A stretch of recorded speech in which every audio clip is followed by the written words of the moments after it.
and welcome to Book 101 Review. Book 101 is all about the books that I read for the last 40 years, and today I have my special guest. He is the podcast host of Mission Matters and, of course, author of several books, no other than Mr. Adam Torres. Hey Daniel, man, a lot of fun being here. Thank you for having me, and I'm excited to get into our book, my book, Driven. Welcome to Book 101, Mr. Adam, and can you please introduce more about yourself?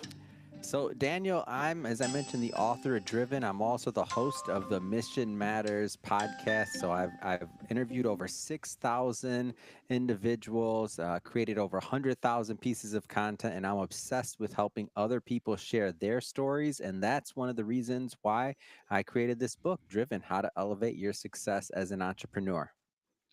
Definitely amazing, Mr. Adam Torres. Thank you so much for sharing your talents to the world, your knowledge, and we are looking forward for more empowering books like this. So, what drives you to succeed as an entrepreneur, and how can you maintain that motivation? So Daniel, one of the things that I talk about in this book is really if you think about the book, it's a tale of two different types of entrepreneurs. So there is an entrepreneur in this book, also the second author, which his name's Elliot Callan, and we have two different perspectives in terms of what drives us and what motivates us to success. So myself, I was considered more of the accidental entrepreneur. So someone who ended up being an entrepreneur who really hadn't planned on being an entrepreneur. Whereas my co-author in the book, Elliot Callan, he was what we called the serial entrepreneur. So he was the person that created many different businesses, sold some businesses, had some different successes there. So we both had two very different ways of approaching entrepreneurship, but at the end of the day, we were both focused on how can we add value, how can we add value to the marketplace, and that was some of our driving successes and motivations into what helps us succeed. So, Mr. Adam, how do you define success? And how does that definition influence your decisions? Success for me is part of it's monetary. So some people like to say, success isn't a monetary thing, or they think that that's not, but I do think money is a measurement. So that's definitely a component of success. For That's sure. one of the ingredients. Without money, it makes it really hard to do other things that you want to do, right? Or to provide for your family, or to provide jobs, or and to provide influence for others, and to provide opportunities. The people that work for me, the people that we're able to influence, that we're able to touch, again, the jobs we provide. So money is a big component of this. Another piece of it is the name of my company and our platform is called, it's called Mission Matters. So I think a big part of success and to have a successful life is to really be aligned and to be doing something that aligns with I use the word mission, some people use the word passion, people use the word purpose. But for me specifically, I think if you're mission aligned in whatever you're doing, I feel like that's a big component or ingredient to success. Another component for me is some type of faith or spirituality. So I'm Christian. I'm raised Catholic. I mean, I'm Catholic. That spiritual aspect, that component to me, having a good relationship with the source or the creator, for me, that's a big piece that I think ties into success, because you can have money, you can have a lot of other things, but if you don't have that relationship with your creator, and if you're not thinking that way, I think you're missing out on a whole lot. So those are, let's just say, three of my key components, and I say ingredients that make up that recipe for success. Beautifully articulated, Mr. Adam. Very well said. So, what habits can you develop to stay focused and productive daily? First thing is consistency in whatever you're doing. So whatever you say is your number one activity, the number one. If you're going to be a writer, if you're going to be a writer, guess what you have to do every day? Right. Right. Sounds obvious, but so Hmm. many people tell me they want to be writers, and I ask them, "When's the last time you've written?" And I'm thinking they're going to say earlier this morning, or an hour ago, or a couple hours ago. No, normally they're like, "Well, I'm gonna be getting back on this book project." I'm like, "Well, when's the last time you've been writing?"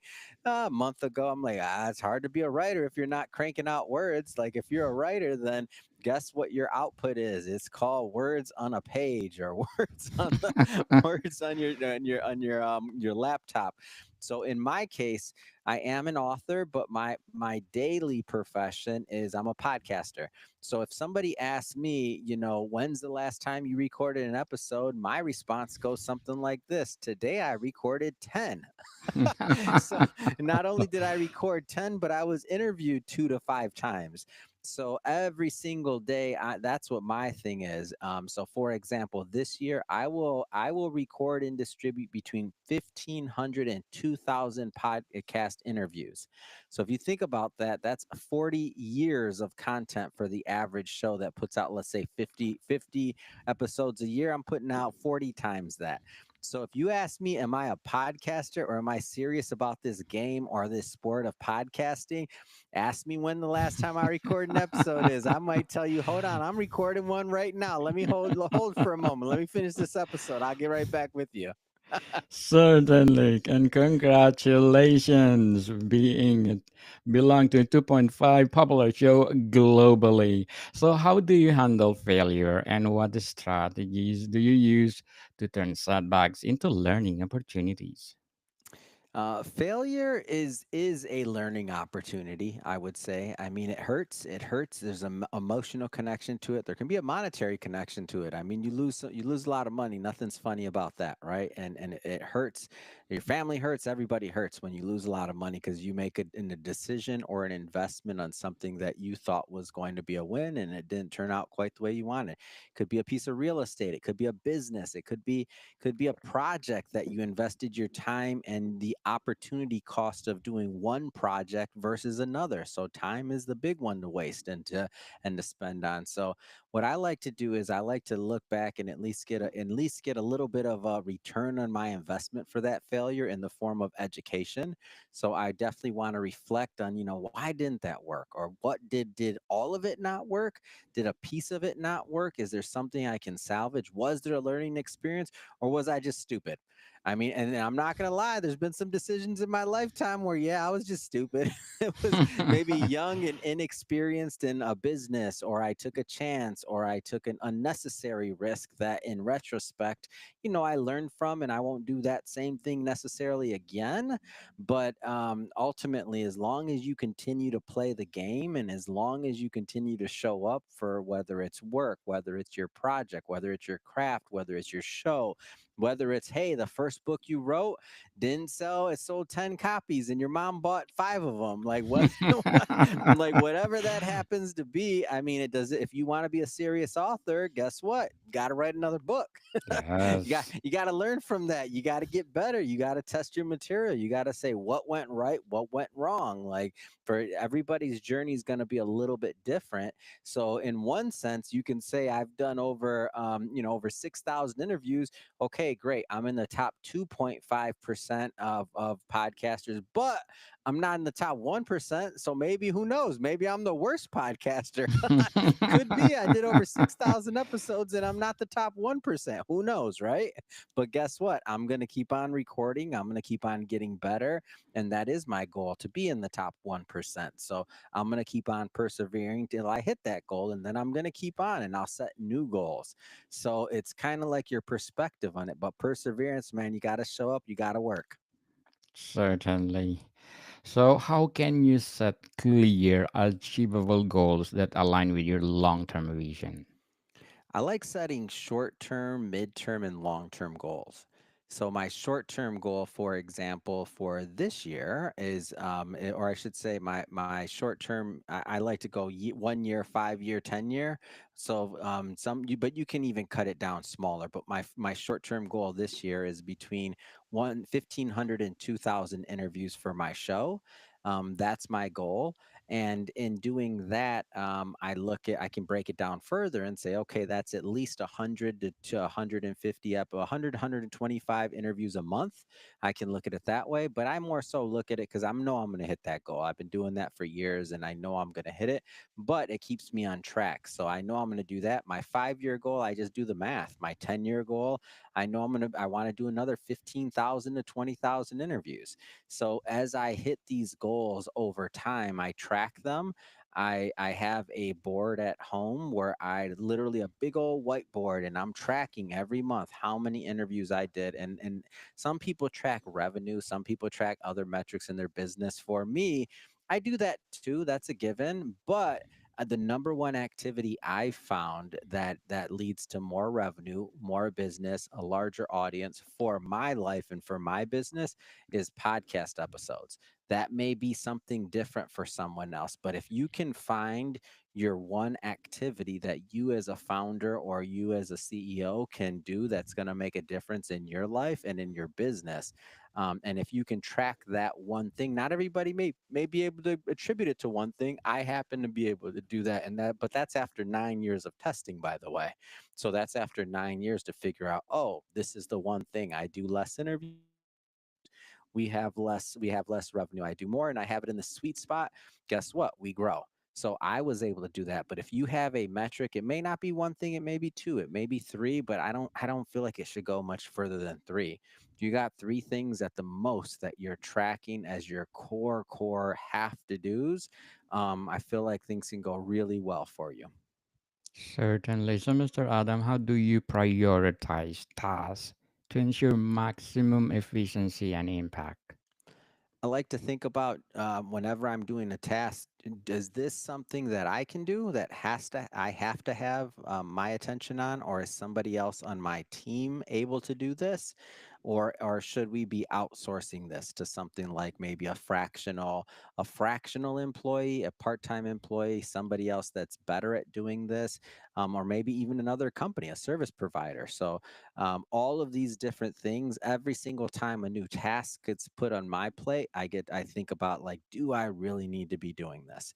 And I constantly reassess that. So as I reassess those tasks, over time, I get rid of some tasks. Over time, some new ones come on my plate, and then I think about, okay, should I be doing this, or should I not be doing this? Can I have someone else on my team do this? And it's a constant cycle. It doesn't just stop at one point, but it's a constant cycle of rotating through that process of, I'm doing these actions, should I be doing these actions? And that'll change over time. Maybe an action that I'm doing right now, in the future I won't be doing because we'll have somebody else on the team that's either capable or better at doing that task than myself. So, for your latest book, Driven, what is major tips that you want to share to us? My One of my major tips is to get started. I find that so many people let fear hold them back, and that fear sometimes, like I share the story about how we and our company originally started, and people may see me now and say, okay, this guy, well, he has this certain personality that he's going to be able to do a podcast episode, or he's like he wants to be in front of camera, or this or that, but none of that's true. So I don't come from the entertainment background. In fact, and when I did my first show, I was so scared that I didn't even use my own name. I had a nickname that I used. In fact, being in front of a camera when in the beginning and when I first started this, let me tell you, I did between 1,500 and 2,000 episodes before I would be in front of camera. Why? Because you turn on a camera, Daniel, and I'd be like, hey, welcome to I forget my name. I couldn't even introduce myself. Like, so I had so much fear and stage fright. But now, many years later, I mean, I do both camera, I do audio, I do live and if anybody wants to see any of this, by the way, if you go on my Instagram, you'll see pictures, you'll see videos. Ask Adam Torres. You can see what I'm talking about. But I do live interviews in front of hundreds of people. I've been in front of audiences as big as 17,000. So now, but that's 9 years later. So my takeaway, one of my big ones from the book is like, you can't judge where somebody's at today thinking they just started that way. Like that's after thousands of and by the way, I'm a slow learner. For other people it's not going to take thousands of episodes. Some people have that in them already. If you have that in you already, good for you because you're way ahead of where I started. Okay, gifted. And people stop procrastinating. If you have the passion to do what you want to do in life, please do share to the world like Mr. Adam Torres. So, what steps can you take to develop a winning business strategy that sets you apart from the competitors? Hmm. So, if we're talking about product, I like to think about what's unique in the marketplace that other people maybe aren't able to fulfill, and this doesn't mean a new invention. I'll give you one example of one of the products that we actively market and that sets us apart from the competition. So one of them is we have something that's called our event promoting and broadcasting program, and that's where we will work with conference organizers. So imagine there's a conference organizer, they have 100 different sponsors, they have all these different booths, they have all of this crowd and audience, and they want to find new ways to add value to their sponsors so that they can raise the price of their booths and what they're selling for their sponsors, but also add more value. So one of the things that we do is we'll go on site, we'll do interviews, I'll interview all of the different sponsors, we'll distribute it. There'll be podcast interviews, there'll be social media, there's an entire marketing program that goes with that. And guess what? We've managed to establish, to as far as I know, and I hope other people would do this because it's definitely a big wide open ocean and it's a needed service. But as far as I can tell, we're the only company out there that's doing this. And think about it this way: what are we using? We're using a podcast, we're using interviews, we're using our distribution, but we're reinventing and repackaging that in a manner that puts us really as a very unique product because others aren't necessarily even offering it. So how did we come up with that? Well, we came up with it by thinking about how can we add value to the marketplace utilizing our gifts and what we want to bring to the market anyway, which in this case was interviews and social media and distribution. So we were already doing that. So then we went to our strategy was to go to where we could add the most value, and we saw the ecosystem of conferences. Boom, it was a match made in heaven. So when we think about, now you may not be doing interviews, you may have a completely different business, but use some of the same ingredients or components that I just mentioned, and think about how those do apply to you. So if you have a particular business, like where is there a need or a niche or some area that's not being served?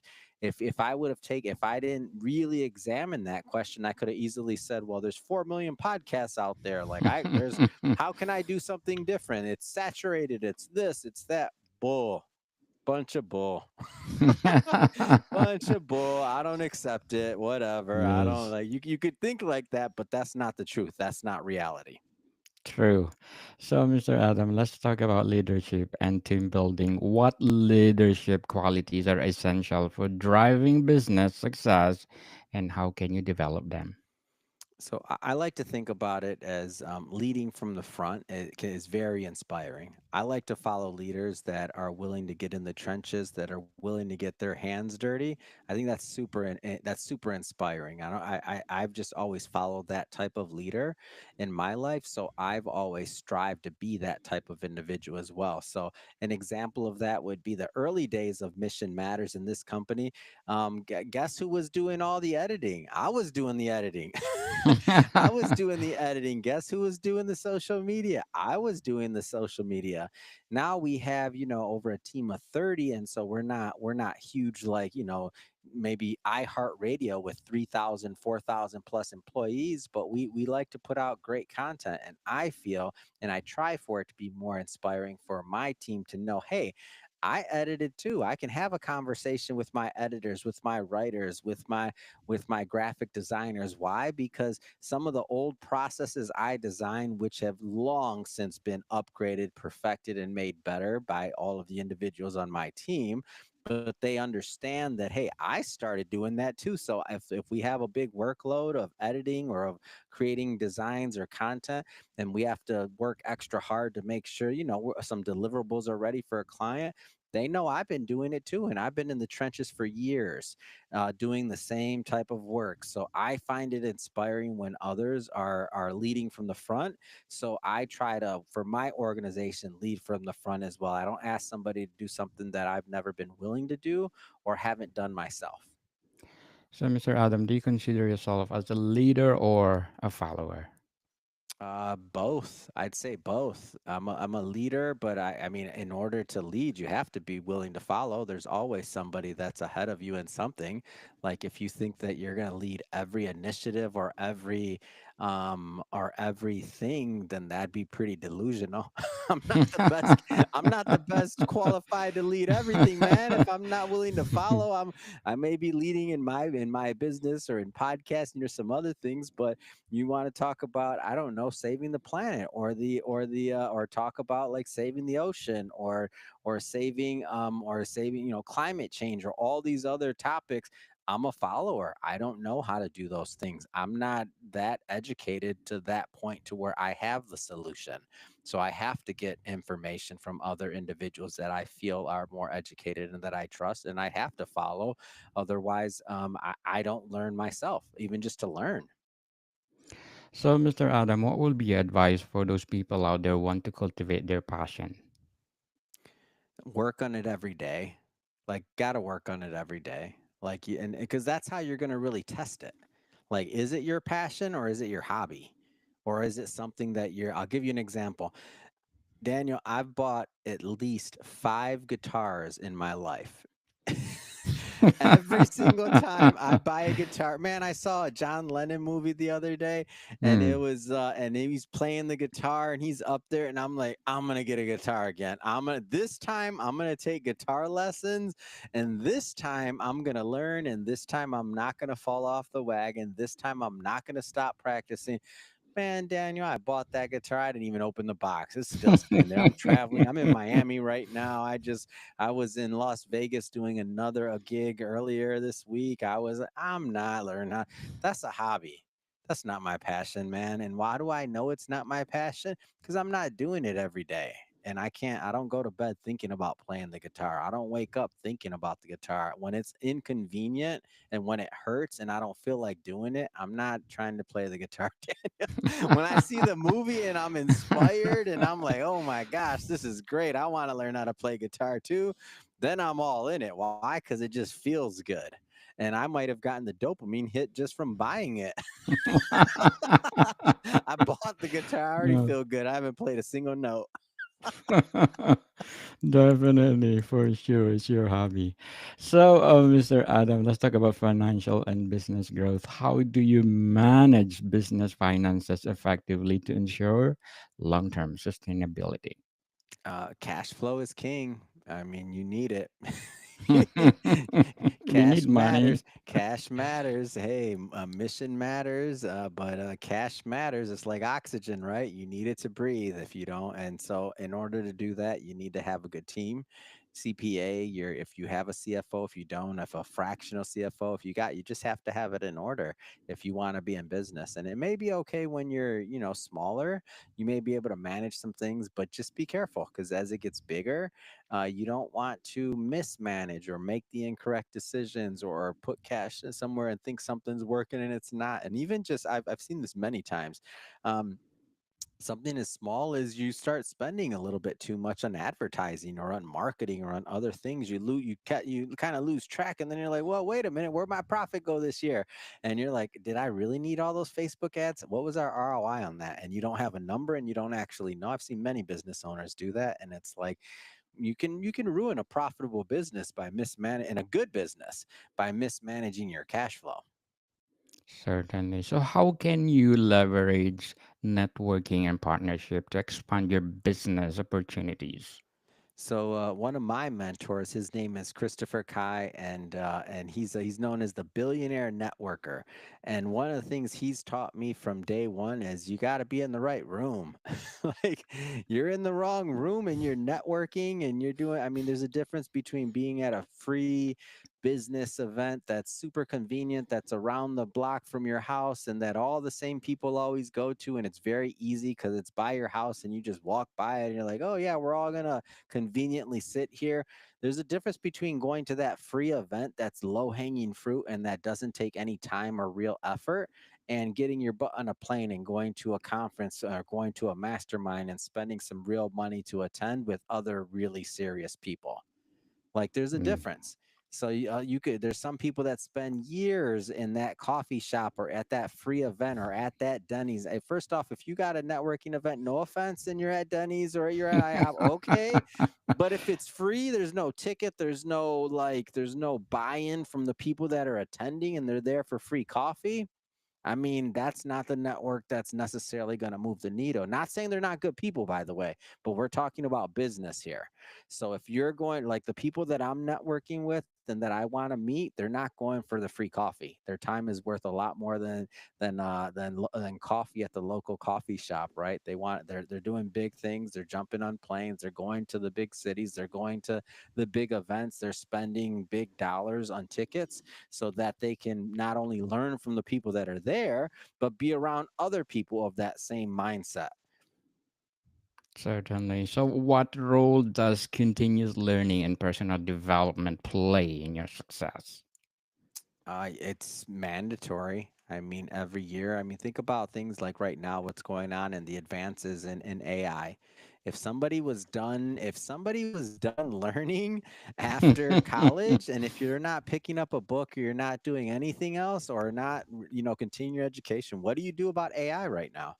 How do you implement that in your companies as leaders? Like it's no longer okay, my tech guy is going to deal with that or anything like that. If you're a CEO or a founder or a leader out there and you're not thinking of this, it's no longer can you just outsource it. That's a conversation now. Technology, specifically AI, is a conversation that affects every single person, from your assistant to your accountant to your lawyer to your every single piece of your business right now is going to be, or is already, depending on the size of the business, being affected by AI. And if you're not educated on it as a leader or a founder, and your assistant knows way more, and if your everybody else at your company knows way more, how are you going to effectively make decisions on where to deploy capital and how to continue to stay on par, or continue to take ground from your competition?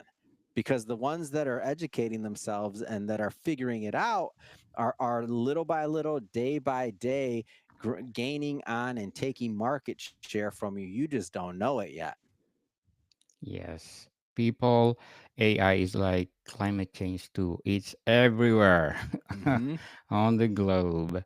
So, to before we wrap up our discussion, Mr. Adam, I'm inviting you to please do listen to my other podcast, Food 101, in its fifth season, people. Fifth season with my co-host, Chef Alessandro, one of specialty chef in one of the five-star hotel in downtown Toronto.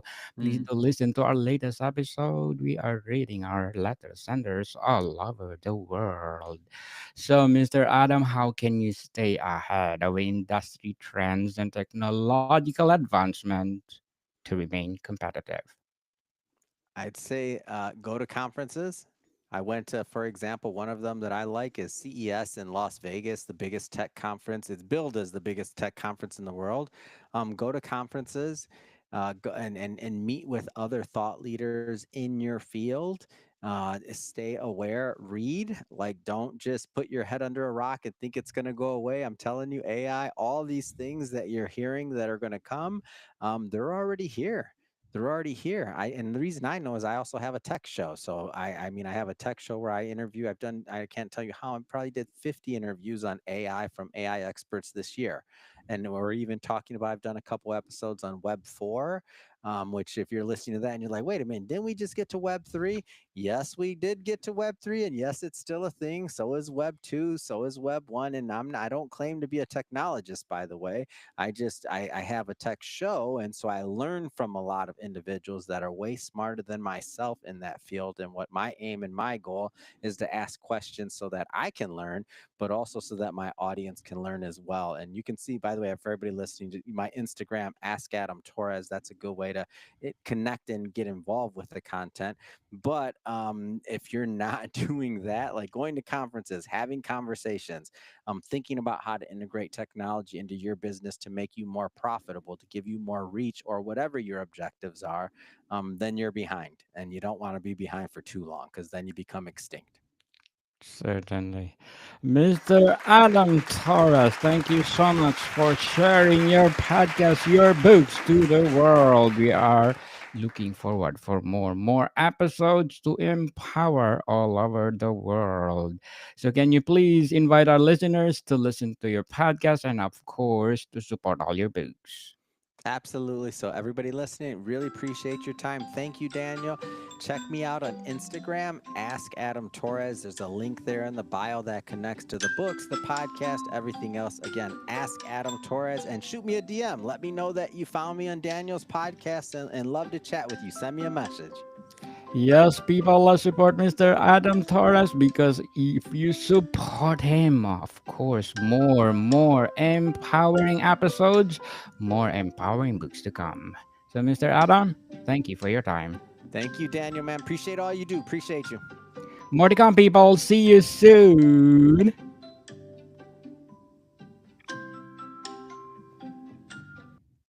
Thank you, Mr. Adam. You are most